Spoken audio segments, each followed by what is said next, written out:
How's your picking control with your picking hand? Are you using alternate picking? Are you trying to use economy picking? When do you pluck down? When do you pluck up? How do you get it to be just intuitive and natural and you don't have to think about it at all? Well, the picking directional exercises in this lesson are going to be an absolute game changer for your picking control. And the exercises are what it's all about.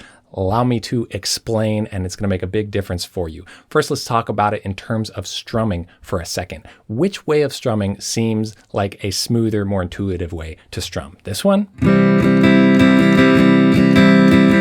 Or this one?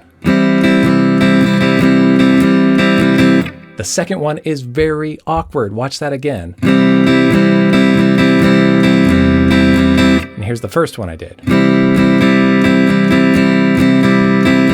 The first one is going down, up, down, up, down, up, down, up constantly. It's just skipping when it hits the strings anytime you don't want to hear the sound. And the other one is only moving when you want to hear the sound. So one of them is fluid, where we're just constantly moving, and the other one is jolting, and you have to actually think about it and control it much more rather than just letting your hand kind of move and then you bring it closer to the strings when you want the sound to happen. Now, this is not a strumming lesson, but the principle is the same for picking and for alternate picking. Now, there's some confusion when it comes to alternate picking and what I call strict alternate picking, which is that you're actually alternating. If you plucked down before, the next note you are going to pluck is up. If you plucked up before, the next note you're going to pluck is down. That's what I would call strict alternate picking, and the type of picking that we want to have as a default.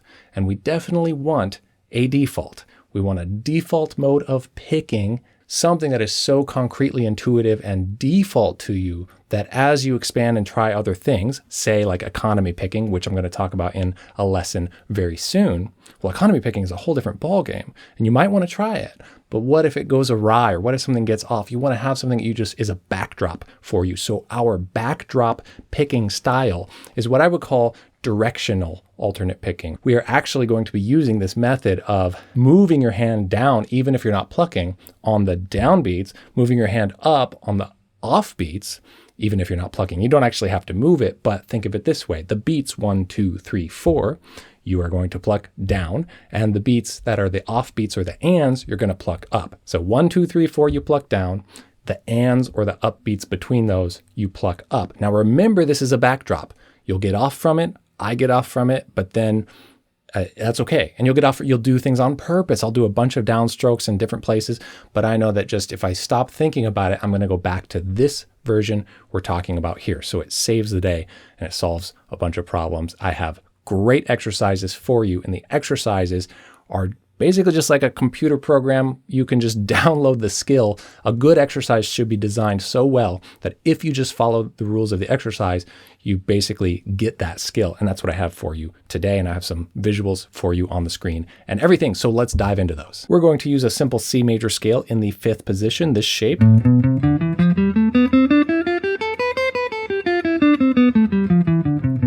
For most of the exercises in this lesson, you can do the exact same exercises with any scale form you want to do it with. This is just the one I'm demonstrating with here.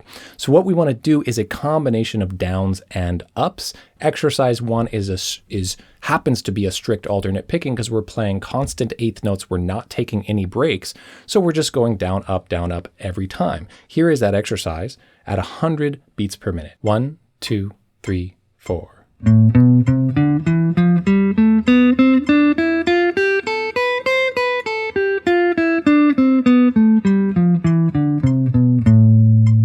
I'll count all of these off. Feel free to practice along with me if you want to, and I will demonstrate every exercise slow and then twice as fast, which will be quite fast. But the point of this is to show how this picking methodology as a default can smooth out and relax you and smooth your playing to allow you to play much faster and much smoother. So here's that same thing twice as fast. 1, 2, 3, 4.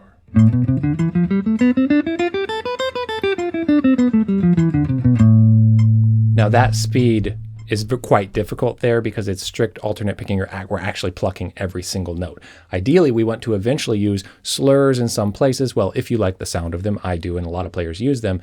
And when you slur, you don't have to pluck again. And this is why this default backdrop of how we pluck is so important, because you don't want to do a strict alternate picking. You want to do what is natural for the beat placement that you're in. You'll see what I mean, because these exercises will just instill that skill into you. And then we're going to apply it in a way that's a little more musical at the end. Exercise number 2 is down, up, down, space. You can rest there or sustain the note. It sounds like this. Down, up, down, down, up, down, down, up, down, down, up, down, down, up, down, down, up, down, down, up, down, down, up, down, down, up, down. Because we're on the beat there, so we're on, off, on, off, on, off, on, and I mean on the beat and off the beat. So here is exercise 2 at 100 beats per minute. 1, 2, 3, and 4, and.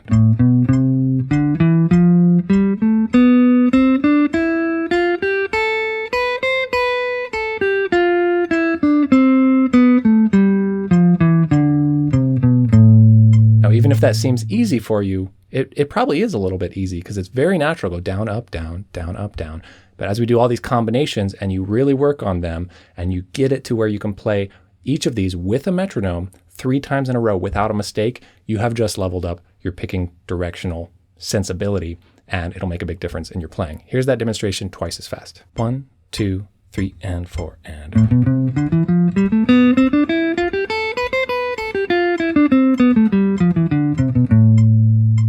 Exercise 3 is down, up, space, up.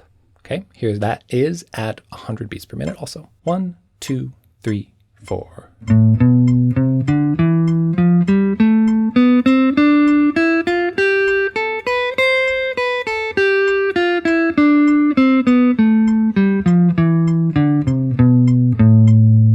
That one's probably a little less familiar feeling, but great training to have the 2 ups in a row strategically placed on up beats. Excellent practice. Here's that one again, twice as fast. 1, 2, 3, 4.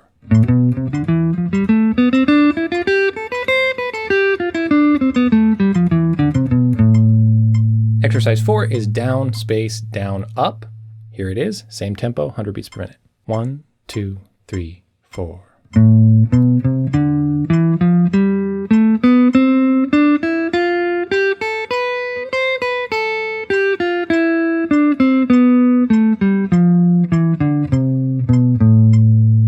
See, if you're watching my hand, how it is coming back up or it's going back down even when I'm not plucking the string, to keep that motion going, filling that space with just a motion that doesn't pluck the string, so it comes back the other way to pluck the string the next time. Here's exercise 4 twice as fast. 1, 2, 3, 4.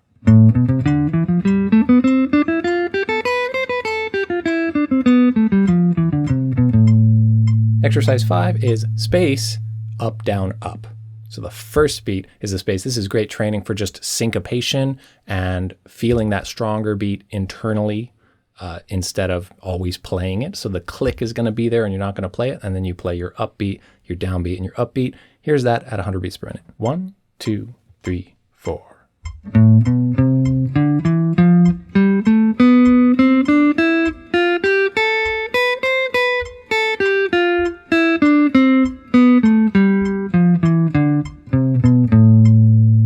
Sheet music has rests in this one just to show that you can pause there, or you can let it ring like the other ones were written, and I demonstrated it both ways in that example, just to say it doesn't matter at all. That's not what we're practicing. We're practicing where we're picking. You want to get it in time. You can play short notes, you can play long notes, whatever you want. Here's exercise 5 again, twice as fast. 1, 2, 3, 4.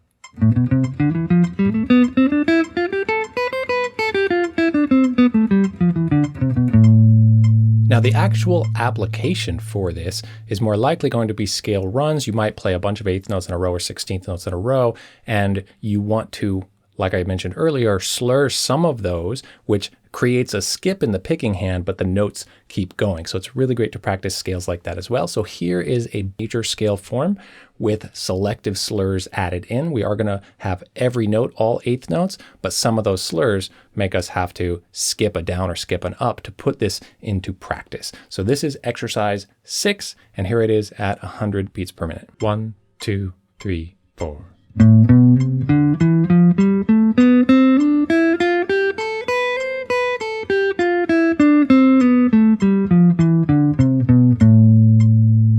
Here's that same thing twice as fast. 1, 2, 3, 4.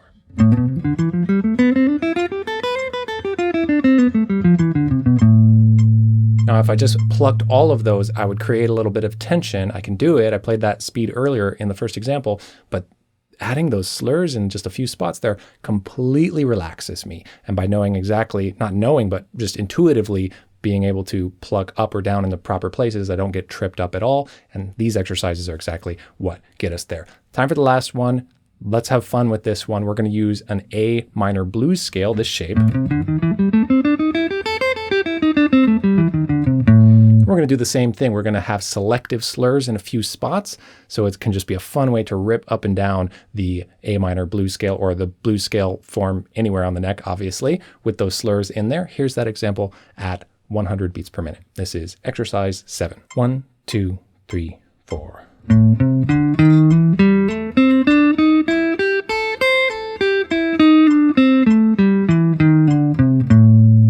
Notice how I slid into the 7th fret from the 8th fret on the 3rd string. You can do a pull off there or slide, doesn't matter. Some kind of slur that prevents you from actually plucking it is all we need there. So I like to slide on this exercise. Here's the same thing, twice as fast. 1, 2, 3, 4.